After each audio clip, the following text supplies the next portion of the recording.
Chile llegó a ser la economía con mayor proyección en Latinoamérica hace solo algunos años.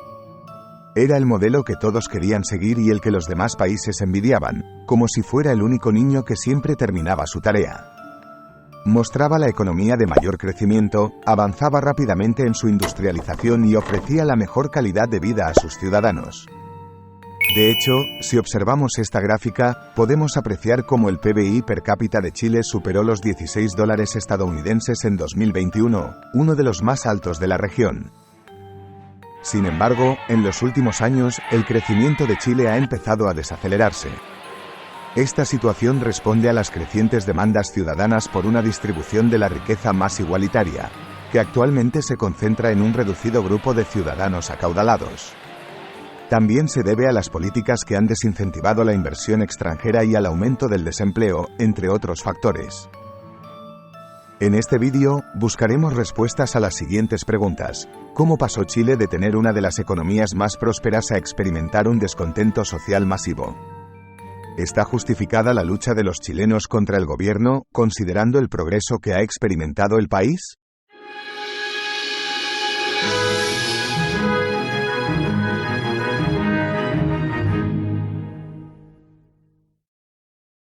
Para entender cómo se llegó a la situación actual, primero debemos revisar un poco de historia económica. Salvador Allende y su ascenso al poder.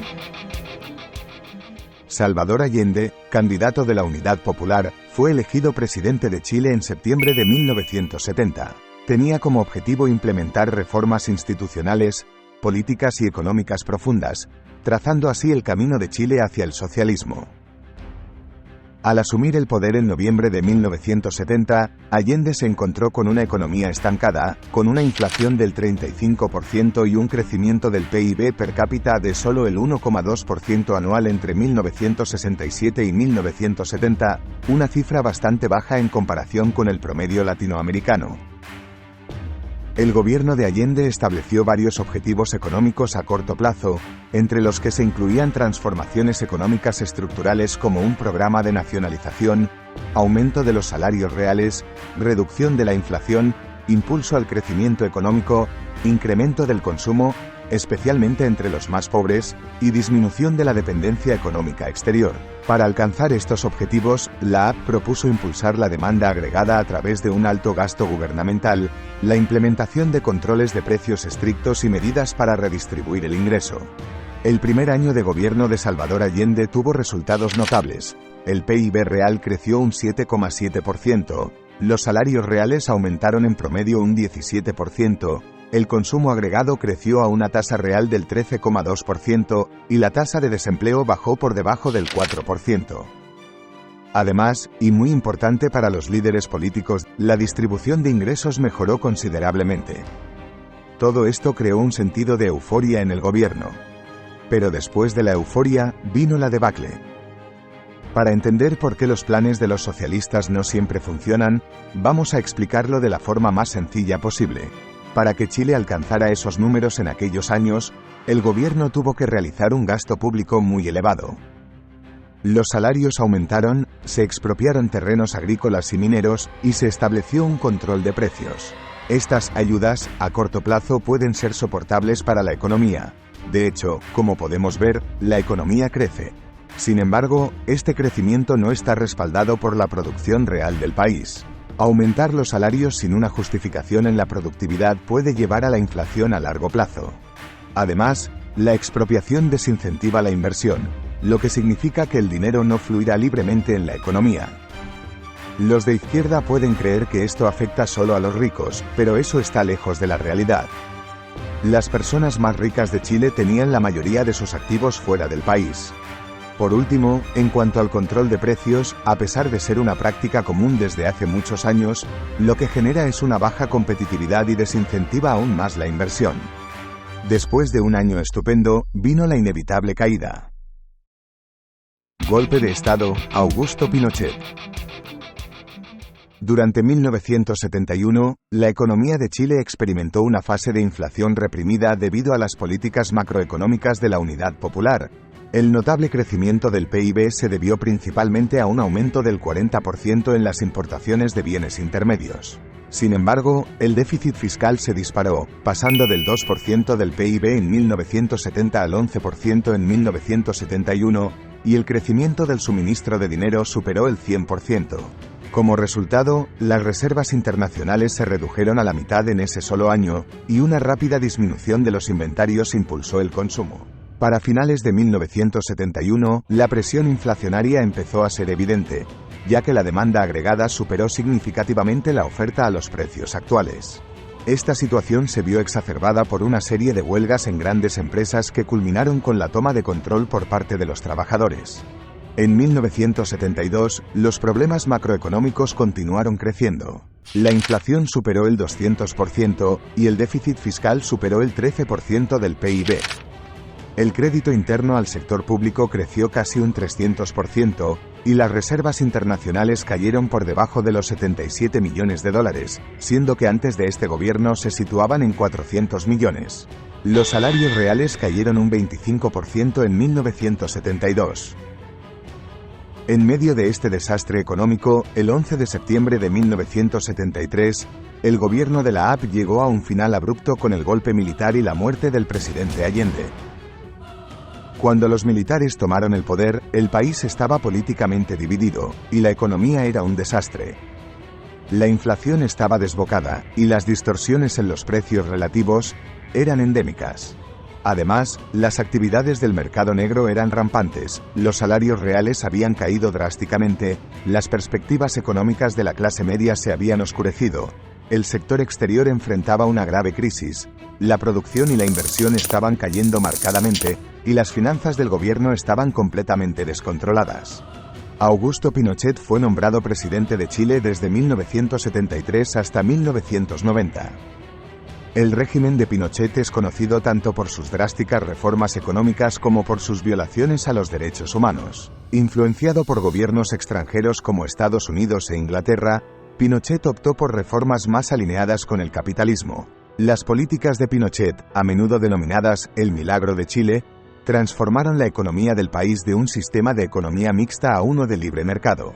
Estas políticas fueron impulsadas por un grupo de economistas conocidos como los Chicago Boys, debido a su formación en la Universidad de Chicago y su fuerte ideología keynesiana. Durante su régimen, muchas empresas estatales fueron privatizadas, se liberalizó el comercio y se promovió la inversión extranjera. Estas políticas permitieron un crecimiento económico significativo y la modernización de la economía. Sin embargo, también aumentaron la desigualdad y tuvieron un alto costo social para muchas personas. Se podría argumentar que la dictadura militar puede dividirse en dos etapas. Desde 1975 hasta 1981, Chile implementó la mayoría de sus reformas económicas. Este periodo culminó con la crisis de la deuda internacional y el colapso de la economía chilena, donde el desempleo superó el 20% y una gran parte del sector bancario quebró. Se llevó a cabo una política económica pragmática destinada a impulsar las exportaciones y el crecimiento. Después, de 1982 a 1990, la economía chilena se caracterizó por una recuperación y una transición más hacia una economía de libre mercado, aunque a un ritmo más lento que en los primeros años de la década de 1980. Veamos algunas de las razones que han hecho de Chile lo que es hoy en día. Las reformas de Chile. Reformas económicas y apertura comercial. Chile implementó una serie de reformas económicas que incluyeron la liberalización del comercio, la privatización de muchas empresas estatales y la apertura de la economía a la inversión extranjera. Estas reformas, a menudo asociadas con las políticas del Consenso de Washington, ayudaron a modernizar la economía chilena y a integrarla en el sistema económico mundial. Podría decirse que se colgó un gran letrero de «abierto» a la economía global. Estabilidad política e institucional. A pesar de las controversias y problemas asociados con la dictadura de Augusto Pinochet, 1973 a 1990, el período posterior a Pinochet ha sido de relativa estabilidad política en Chile, con una transición pacífica a la democracia. Las instituciones chilenas han demostrado ser fuertes y confiables, creando un ambiente propicio para el crecimiento económico. Manejo macroeconómico sólido. Desde Allende, los gobiernos chilenos han mantenido políticas macroeconómicas generalmente prudentes, con controles estrictos sobre la inflación y los déficits fiscales. Esto ha ayudado a evitar las crisis económicas que han afectado a muchos otros países de América Latina. Exportación de recursos naturales. Chile es el mayor productor mundial de cobre, y las exportaciones de este metal han sido un motor clave del crecimiento económico del país. La economía chilena también se ha beneficiado de la exportación de otros productos, como frutas, vino y salmón. Inversiones en educación y salud. Chile ha invertido significativamente en mejorar su sistema educativo y su infraestructura de salud, lo que ha contribuido a aumentar la productividad y mejorar la calidad de vida de su población. Todo esto suena muy prometedor. Es cierto que las reformas de libre mercado han impulsado a Chile a convertirse en lo que es hoy en día. Este país no solo ha crecido, sino que también ha mejorado la calidad de vida de sus ciudadanos. O al menos eso parecía. Aunque muchos ciudadanos en Chile ahora tienen una vida mejor que en los años 70, en 2019 todo cambió. No son 30 pesos, son 30 años. Se convirtió en un eslogan común durante las protestas en Chile, las cuales sumieron al país en un estado de caos. Todo comenzó tras la decisión del gobierno del presidente Sebastián Piñera de aumentar el precio del metro en 30 pesos chilenos, llegando a 830 pesos o $1.17. En respuesta a esta medida, los estudiantes iniciaron una serie de evasiones masivas en el metro, que se intensificaron hasta convertirse en protestas callejeras de gran envergadura. Se alegaba que la raíz de la protesta no eran los 30 centavos, sino los problemas estructurales que Chile ha padecido durante los últimos 30 años y que el gobierno no ha abordado. A pesar de la declaración del estado de emergencia y la implementación de un toque de queda, las protestas continuaron. Piñera se vio obligado a revocar el aumento de la tarifa del metro y reconoció la falta de atención a las demandas acumuladas de la sociedad. A pesar de esto, el descontento de los chilenos no disminuyó, y las protestas continuaron causando daños significativos en varias ciudades, incluyendo Santiago, Valparaíso y Concepción. El gobierno confirmó que al menos 18 personas perdieron la vida durante las protestas. Se cuestionó el denominado milagro económico de Chile, dado que parecía no atender las demandas de una sociedad que se sentía marginada. En un intento por calmar las tensiones, Piñera anunció una serie de reformas y reconoció las demandas legítimas de la ciudadanía. Sin embargo, las razones detrás de la violencia y las protestas en Chile van más allá de palabras que la población ya estaba acostumbrada a escuchar y ser ignoradas. Actualmente, en 2023, muchos chilenos afirman sentirse abusados por un modelo económico que no cumple con los estándares de una sociedad justa. Las protestas disminuyeron cuando se anunció que se estaba trabajando en una nueva constitución, aunque no se detuvieron por completo. Pero ¿cuáles son estas deudas sociales que la sociedad chilena reclama? ¿Qué cambio exige Chile? Estos son algunos de los principales reclamos que hacen sentir a los chilenos atrapados en su propia economía. Primero, el sistema de pensiones de Chile, conocido como Administradoras de Fondos de Pensiones, AFP, proporciona pensiones que suelen ser bastante bajas, especialmente para las personas con salarios más modestos.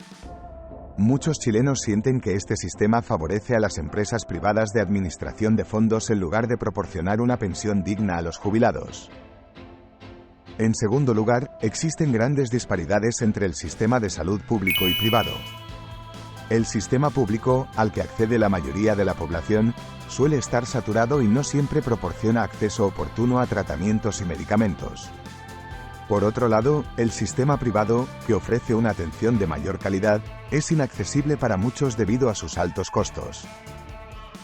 3. La educación en Chile es muy costosa. Aunque se han hecho progresos en la última década, aún existen críticas respecto a la calidad de la educación pública y al alto costo de la educación superior. Muchos estudiantes terminan con una carga de deuda considerable debido a los préstamos estudiantiles. Cuarto, desigualdad económica. A pesar del crecimiento económico generalizado de Chile, la desigualdad es notablemente alta. Los salarios a menudo son bajos en comparación con el costo de vida, y la riqueza está notablemente concentrada, con unas pocas familias adineradas obteniendo casi el 19% del PIB nacional. Nueva Constitución. Existe un descontento generalizado con la actual Constitución de Chile, redactada durante la dictadura de Pinochet. Muchos chilenos sienten que la Constitución perpetúa las desigualdades y aspiran a una nueva que garantice derechos sociales básicos como la educación, la salud y una vivienda digna. Estos reclamos reflejan un profundo descontento con el modelo socioeconómico del país, que muchos consideran que no ha logrado distribuir equitativamente los beneficios del crecimiento económico. Dicho todo esto, surge una pregunta crucial. ¿Está justificada la lucha que lleva a cabo Chile para cambiar las cosas? ¿Chile, de verdad necesita un cambio? Entramos ahora en el terreno de las opiniones. Los ciudadanos reclaman por la desigualdad en el país. Alegan que desde los años 90, los ricos se vuelven más ricos y los pobres, más pobres.